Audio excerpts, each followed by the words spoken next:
গ্রাম পঞ্চায়েত অফিসের ভেতর চলছে বডি ম্যাসাজ। ভাত ঘুমে বেঞ্চে শুয়ে অঞ্চল সচিব। ইতিমধ্যে সেই ছবি ভাইরাল হয়েছে সোশ্যাল মিডিয়ায়।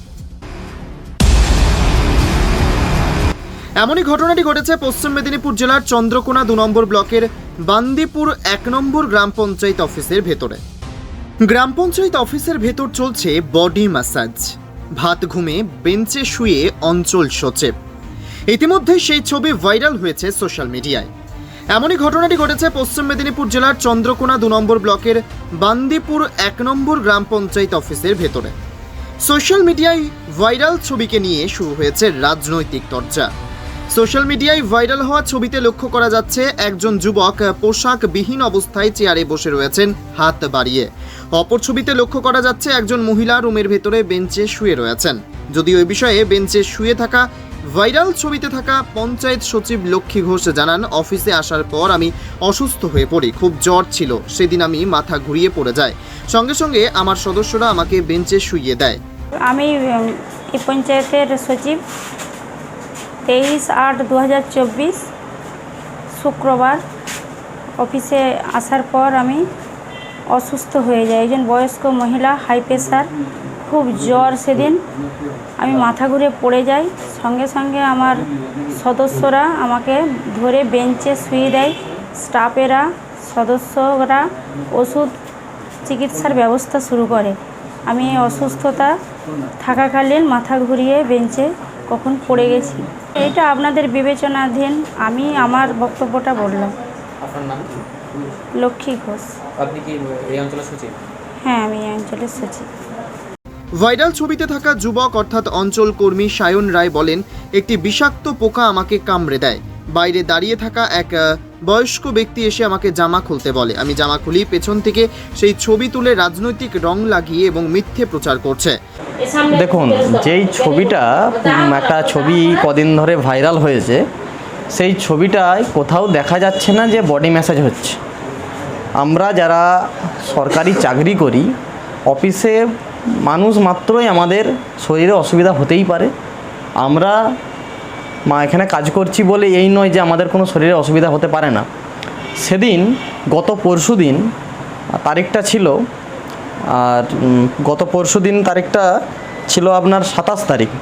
27 তারিখ বিকেল 3:15 হঠাৎ আমি যখন ডিউটি হাউসে কাজ করছি, তখন বিষাক্ত পোকা আমার ঠিক এই জায়গাটাতে আমার কামড়ে দেয়। তো তৎক্ষণাৎ আমি ছুটে আসি এবং আজ যেখানে বসে আমি কথা বলছি, ঠিক এই জায়গাতে আমার একজন বয়স্ক লোক ফাঁকে দাঁড়িয়েছিল। উনি ছুটে এসে বললেন, দেখি আমি ঠিক করে দিচ্ছি, কি হয়েছে। উনি আমাকে জামাটা খুলতে বললেন। আমি জামাটা খুললাম। উনি আমাকে দেখলেন এবং আমার কোমরের স্পাইনাল কর্ডের সমস্যা আছে, এবং উনি আমাকে সেটা দেখে বললেন যে তোমার এই কোমরটা সমস্যা আছে, তুমি এটা ট্রিটমেন্ট করাও, মেডিসিন নাও, ডাক্তারি পরামর্শ নাও। ঘটনাটা এটা ঘটেছিল, কেউ পেছন থেকে সেই ছবিকে তুলে নিয়ে রাজনৈতিক রং এবং মিথ্যা প্রচার করছে যে এখানে নাকি বডি ম্যাসাজ হচ্ছে। যাই হোক, এ ধরনের ঘটনা একদম নিন্দনীয়। যে বা যারা অপপ্রচার করছে তাদের মানসিক মন পরিষ্কার এবং তাদের সুস্থ মনের কামনা করি। এই জিনিসটা একদম খুব জঘন্য জিনিস।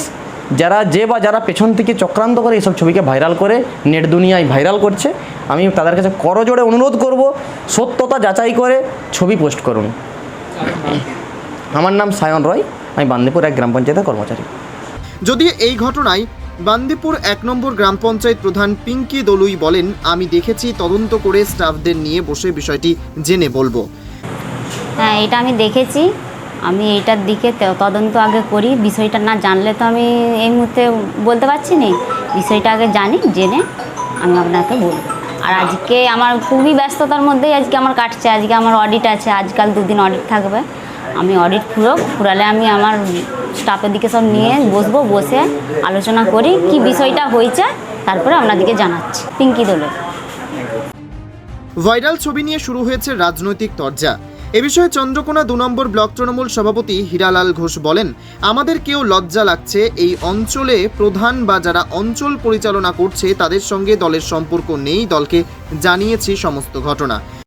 এটা দেখে আমাদেরকেও খুব লজ্জা দিচ্ছে, মানে একজন তৃণমূল কর্মী হিসাবে বা নেতৃত্ব হিসাবে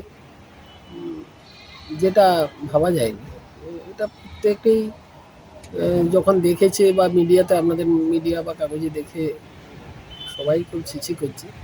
কিন্তু বিষয়টা হচ্ছে ওই অঞ্চলের প্রধান বা যারা অঞ্চলে এখন পরিচালনা করছে ওদের সাথে, দুর্ভাগ্যজনক হলেও সত্য যেটা, ওদের সাথে আমাদের দলের এই মুহূর্তে কোনো সম্পর্ক নেই। দলের মিটিং মিছিল, দলীয় অফিসে ডাক করলেও ওনারা আসেননি। আপনাদের দলেরই তো কর্মী। হ্যাঁ, এখন পঞ্চায়েত ভোটে এরকম বেশ কিছু জায়গায় তো এরকম হয়েছে। সেটা দুর্ভাগ্যবশত মানে তৃণমূলের পঞ্চায়েত প্রধান, কিন্তু তৃণমূল করে কি না সেটা আমার সন্দেহ আছে। এবং দলকে আমরা জানিয়েছি সব ব্যাপারটা, দলের সর্বোচ্চ জায়গায় দল বিচার বিবেচনা করছে। পরবর্তী স্টেপ আপনাকে কিছু নেবেন? সেটা দলীয় সিদ্ধান্ত, আমি তো সিদ্ধান্ত নেওয়ার মালিক নয়। আমি ব্লক সভাপতি, সর্বোচ্চ জায়গায় জানিয়েছি, দলের সর্বোচ্চ নেতৃত্ব যা সিদ্ধান্ত নেবেন সেই মতোই চলবে। আপনার নাম? আমার নাম হীরালাল ঘোষ, সভাপতি, চন্দ্রকোনা 2 নম্বর ব্লক। যদিও এই ঘটনাকে কটাক্ষ করতে ছাড়েনি গেরুয়া শিবির, পাল্টা বিজেপির জেলা সম্পাদক সুদীপ কুশারি বলেন, মানুষ যেখান থেকে পরিষেবা পায় কোনোটার আর অস্তিত্ব নেই, সবগুলোই তৃণমূলের পার্টি অফিস আর পার্লারে পরিণত হয়েছে। এই তৃণমূলের সরকারের আমলে কোনো মানুষের কাজের জায়গাগুলো যেখান থেকে মানুষ পরিষেবা পায় কোনোটাই আর অস্তিত্ব নেই, সবগুলোই তৃণমূলের পার্টি অফিস আর পার্লার ইত্যাদি এই সবে পরিণত হয়েছে। যেমন দল, যেমন অভিরুচি, তেমন তাদের কার্যকলাপ। স্বাভাবিকভাবে এখানে মানুষকে বুঝতে হবে যে আগামী দিনে এই পশ্চিমবাংলাটা এবং সমাজটা কোন জায়গাতে যাচ্ছে। এইটুকুই বলবো, মানুষের কাছে জোড়হাত করে আবেদন রাখবো যে এই সরকারি দপ্তরগুলোতে যাতে আগামী দিনে মানুষ পরিষেবা পায় সেরকমভাবে সঠিক সিদ্ধান্ত গণতান্ত্রিক উৎসবের সময় যাতে নেয় তারা। আপনার নাম? সুদীপ কুশারি, সম্পাদক, আরামবাগ সাংগঠনিক জেলা। জাহাঙ্গীর বাদশার রিপোর্ট, জেবি নিউজ।